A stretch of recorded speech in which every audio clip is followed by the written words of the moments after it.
Baby, let's go. Alabama anthem. Don't throw your hands up. Put up your onion. I ain't talking about Atlanta. I'm talking about the ham. I'm talking about the deal.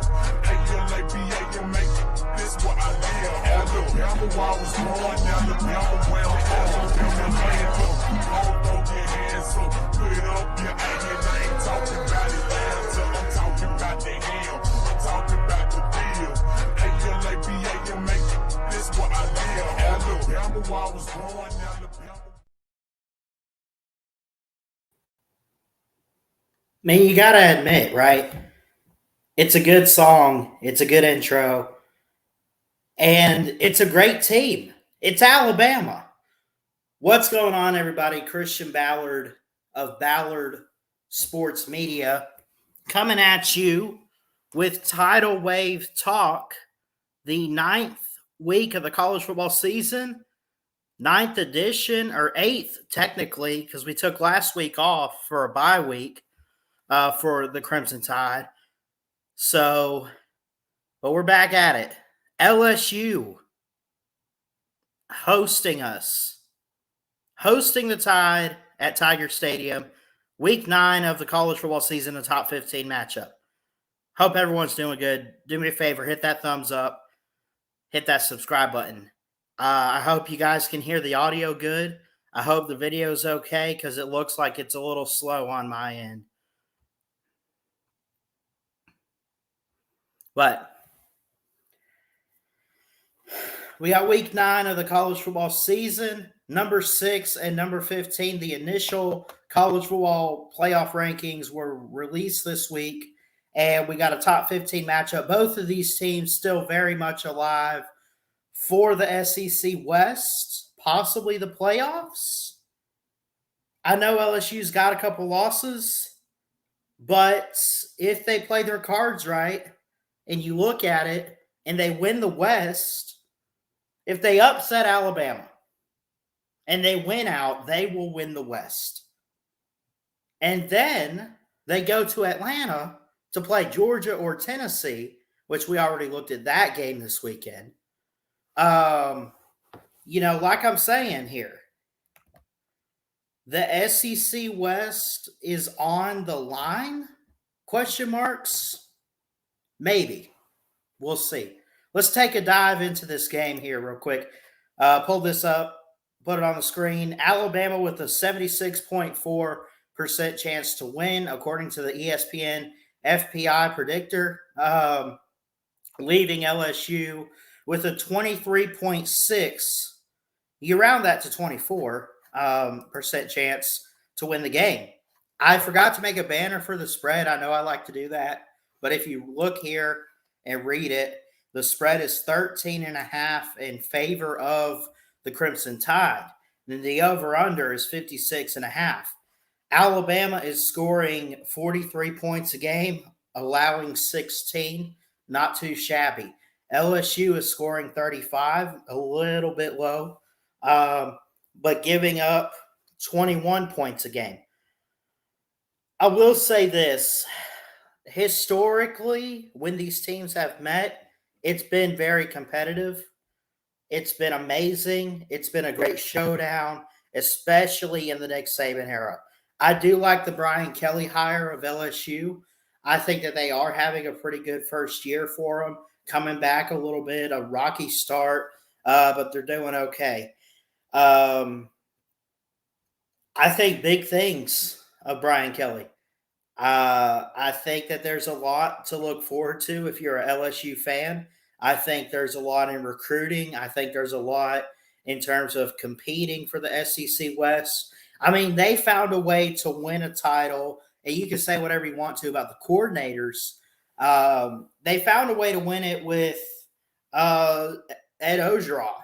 So if they could do it with Eddie O, why can't they do it with Brian Kelly, who's made a national title, made the CFP?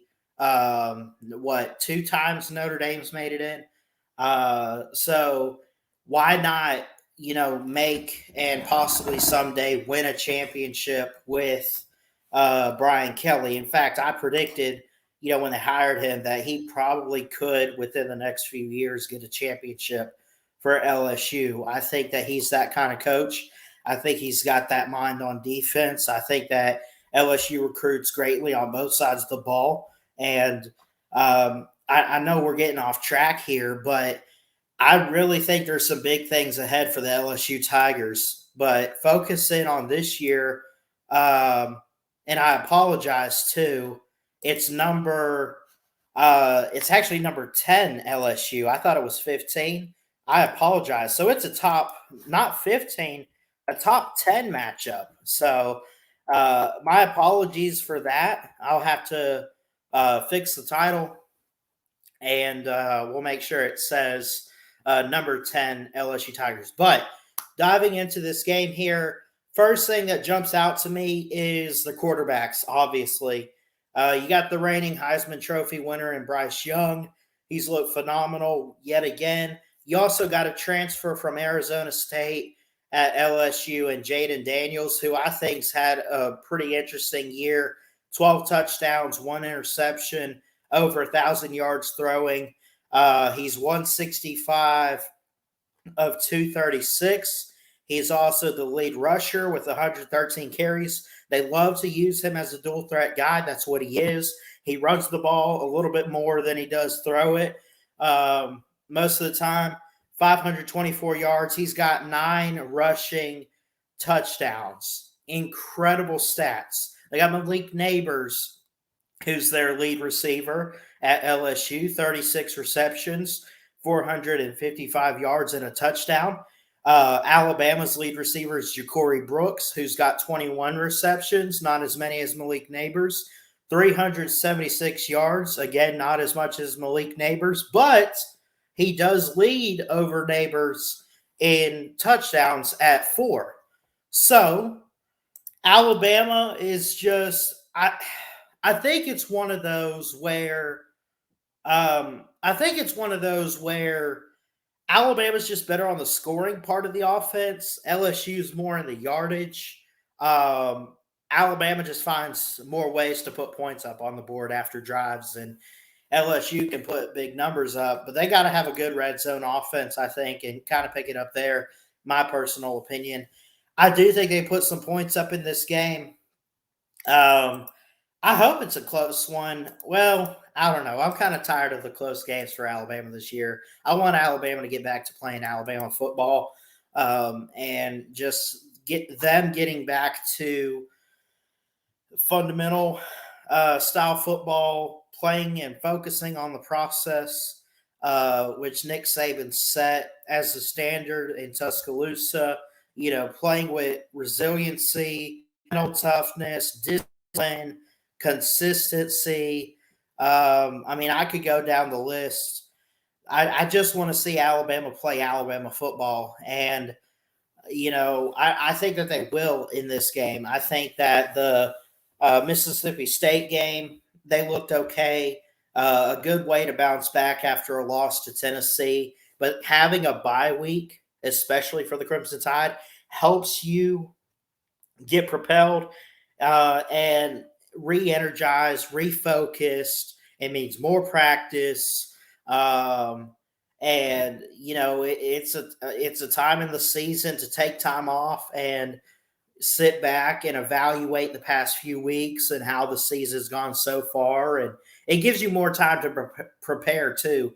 So, and I think Alabama's going to be really prepared in this week's game. Again, the 13.5 points. Is that being generous to LSU? Is it too much? Should this game be closer than people expect? I think LSU's a little bit better than we think. I mean, I think they deserve a top 10 ranking, but I think they could definitely be something. They could be a challenge. Their defense, I think, is pretty phenomenal.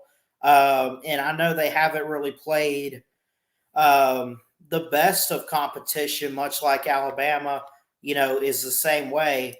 But, you know, they got the guys, they got the stat numbers to prove, you know, that they're really good. Their lead tackler is linebacker Micah Baskerville.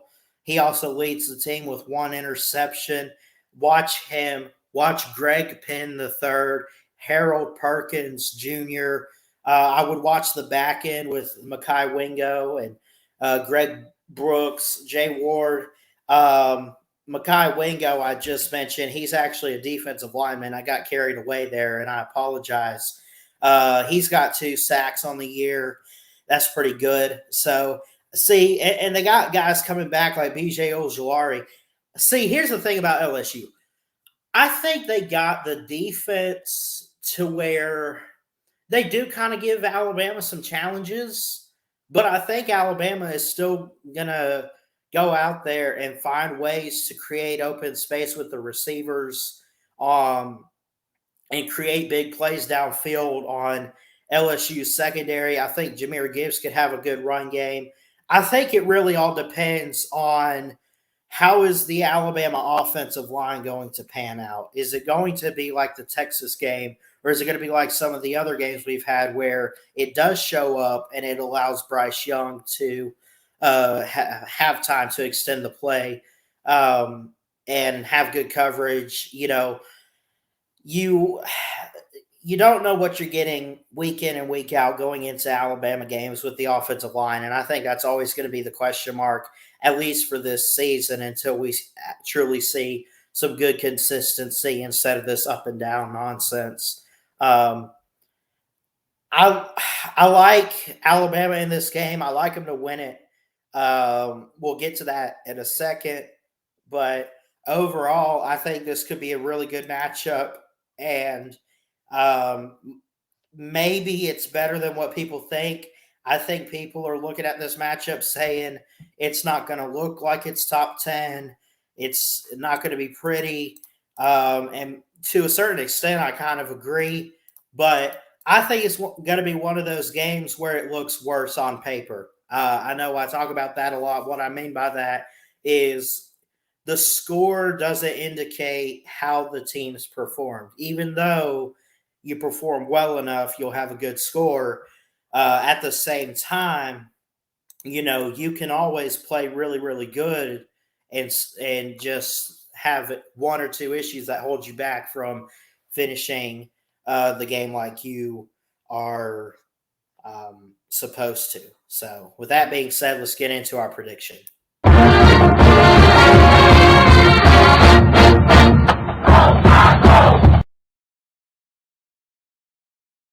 Like I said, two really great teams going head to head. A great rivalry that's been ignited the past few years. And Coach O did some things well for LSU, but ever since that 2019 season, it's not good. LSU's got a first year head coach. And what better way to introduce him to this rivalry than having it be top 10?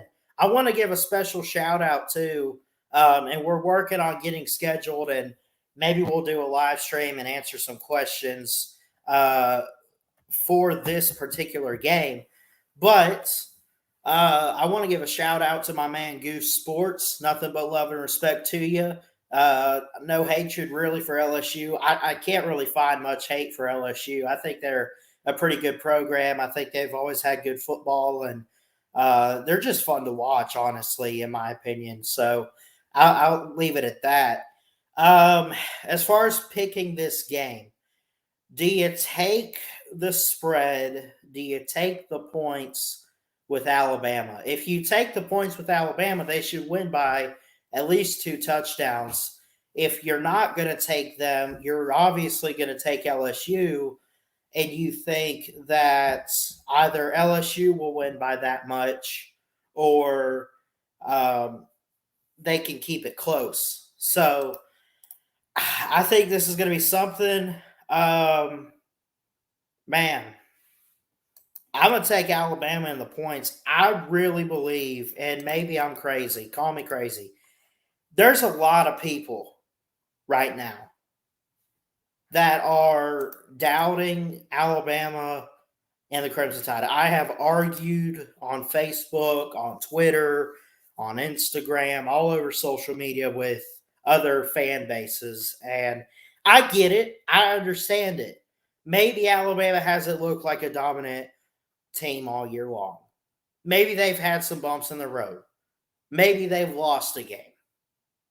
But I believe Nick Saban is that head coach that he knows what it takes to get it together and get these guys ready for some good quality football and to go out there and be one of the best teams. They cannot lose another game. I think they end up running the table, winning the West, make it to Atlanta to play Georgia or Tennessee. We already previewed that game. I gave my thoughts on it. I picked Georgia. They got to get through LSU first, and I really think they can do that.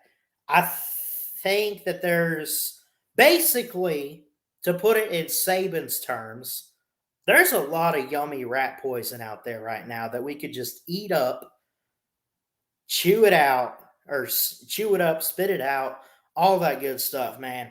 Like, there's so much rat poison on Alabama right now, it's not even funny. Well, I say that. I'm used to saying it like that. It's hilarious how much rat poison the media is putting on Alabama. It's hilarious. I mean, what did they say? They said the same thing about us in it was last year when we played Georgia the first time around. Remember, they got issues. You saw how they played in that Iron Bowl. They're not going to beat Stetson Bennett in Georgia. Alabama won 41-24. I mean, hasn't the media of college football? You would think they've learned by now. Don't screw with Coach Saban. Don't screw with the Tide. Man, I'm telling you. Now, I'm not. I'm going to be careful with this. Because anything could happen. It's possible this isn't the year for Alabama. I wouldn't doubt that. But you shouldn't doubt their chances of a national championship, their chances of the SEC, their chances of winning out and winning it all. Don't count them out just yet. They only got the one loss to Tennessee. And by my standards right now, I think Tennessee and Ohio State are the two best teams right now in college ball. That being said, we get to the score prediction. I'm going to say 42-21, Alabama takes care of LSU. It could be closer. It might not be. Alabama's given up only 16 points a game. LSU scoring around 35. I normally meet in the middle of those two stats there. Sometimes Alabama, look, maybe not 42, but it's too late. I already got it up. They're at least scoring 43 a game. LSU's given up 21. Their defense is a little bit suspect. You know, they do allow 204 yards passing on the back end, and they allow 142 rushing yards on average. So, anyway, that's going to be it for this week's Tidal Wave Talk. Week 9, number 6, Alabama, number 15, LSU, in Death Valley in Baton Rouge, Louisiana. I'm sticking with the Tide, 42-21, and I think they get it done, and I think they'll be very much prepared and ready to take on another tough challenge. I love y'all. Jesus loves you. Keep your head up. Remember that. God bless. And like I always say, roll Tide. We'll see you next time. Baby, let's go. Alabama anthem. Don't throw your hands up. Put up your onion. I ain't talking about Atlanta. I'm talking about the ham. I'm talking about the deal. A-L-A-B-A can make it. This what I live. Alabama while I was born. Alabama where I'm from. Alabama anthem. Don't throw your hands up. Put up your onion. I ain't talking about